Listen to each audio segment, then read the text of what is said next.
What is your big why? And on the paper, put 1, 2, and 3, and we're going to go over your big whys. Today is not about you. It's never been about you.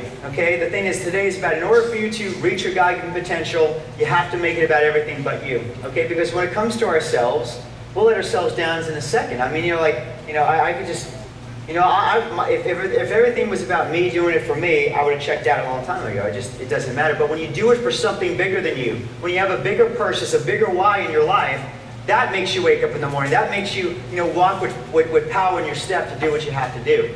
And so what are those big whys in your life? So those goals you have, whether it be getting healthier or having a better job or going back to school, whatever goal you have, whatever purpose and passion that God put in your life, what's keeping you from that? See, if you have a strong enough why, you can put a brick wall in front of you, and you know what? Are you going to find a way to get through it?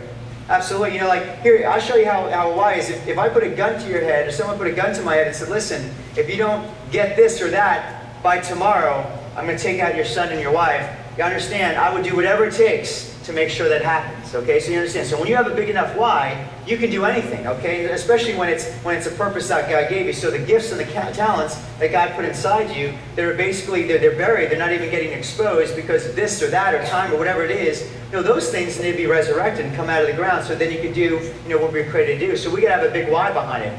So my why, and think of your why, write down your whys. What are your big whys? What are the things that are bigger than you that says, you know what, I'm going to do it for this? So you do it for God because you have been created for a purpose, to serve God and to serve others. That's the way, that's what I believe. Hopefully you believe that as well. And the reason, so I know that we're a delivery agent. Okay, so we have a gift and talent and we serve a purpose. And because of that, we're delivery agents. I'm here on earth to deliver whatever God has given me to do. All right, so I'm working. I'm a delivery agent. And in life they tell people you don't want to work. Don't work harder. You want to work smarter, not what? No, not harder. But in life, let's work hard. I mean, we're only here for 80 years or something, so 80 to 100 years. So let's work hard, and then we can, enjoy plenty of retirement after we're gone. All right. So the thing is, you want to work smart. You want to do things right. You want to have an efficient life, but you want to then go out and do what you need to do. So you do it for who created you. Right? You do it for your spouse.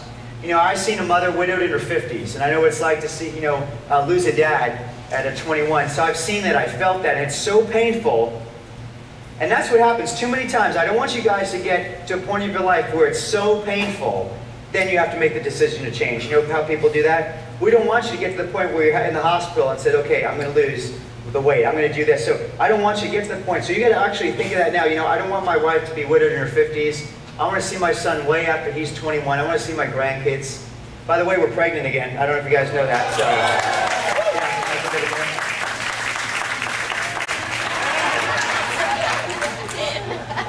and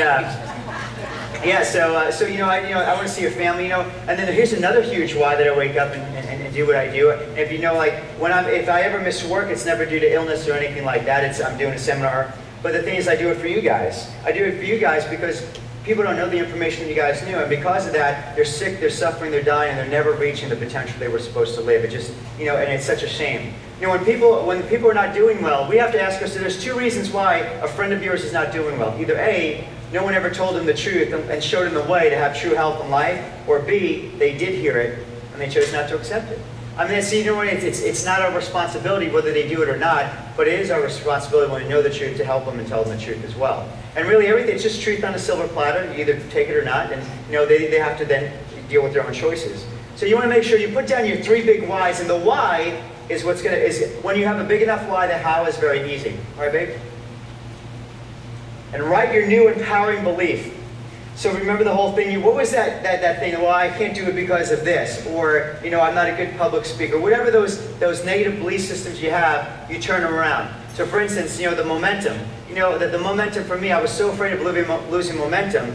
I realized that success and momentum, that was so much pressure, but I realized that looking back at my whole life, really, God came through so many times in my life. So if He did it once, He's going to do it again. That momentum was there, all the blessings. Because when you get so focused on the negative thing, you forget all the really awesome things that already happened in your life, that you're blessed about. So I realized that, I'll never lose momentum. I'll never lose success because, that's what it is. If God did it once, He'll do it again. And the other thing that was, I needed to do this or that or this to be successful. You ever hear this? I need to reach this status. I need to make this amount of money. I need to have this or that, and then I'll be considered successful. So then I realized that, you know, all the health I need, all the success I need, all the love I need, God has already given me. You know, the thing is, I don't have to get it from an external source. You don't have to get it from external source. It's already in you, okay? He's given it to you. So wow, I don't need to get it from somewhere else. It's already inside me. It's been given to me by gift and grace. And then the third one I had was what people thought. And I realized that, you know what?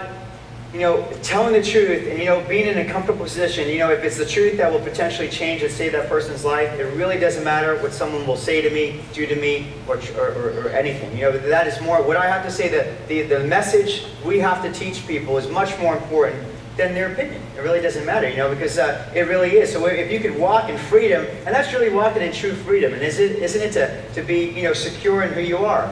So also today is about this. I want to connect you back to the source of where life comes from. You understand? A lot of times we get so wrapped into trying to do it on our own that we get disconnected from the source. So if I pulled the plug out of the wall to that computer, it wouldn't work. You know, it's just like, hey, has anybody tried to siphon gas out of your car to put it back into your car? What are you going to get with that, right? Nowhere. So you got to draw from a source. So we want to reconnect you with the source. And then the second thing, I want to reconnect you with you. And because sometimes in life we get caught up about trying to please people, and then we just really become someone else that we're really not. So if I could connect you and you together and connect you back to the source when it comes to your health, then we're really living.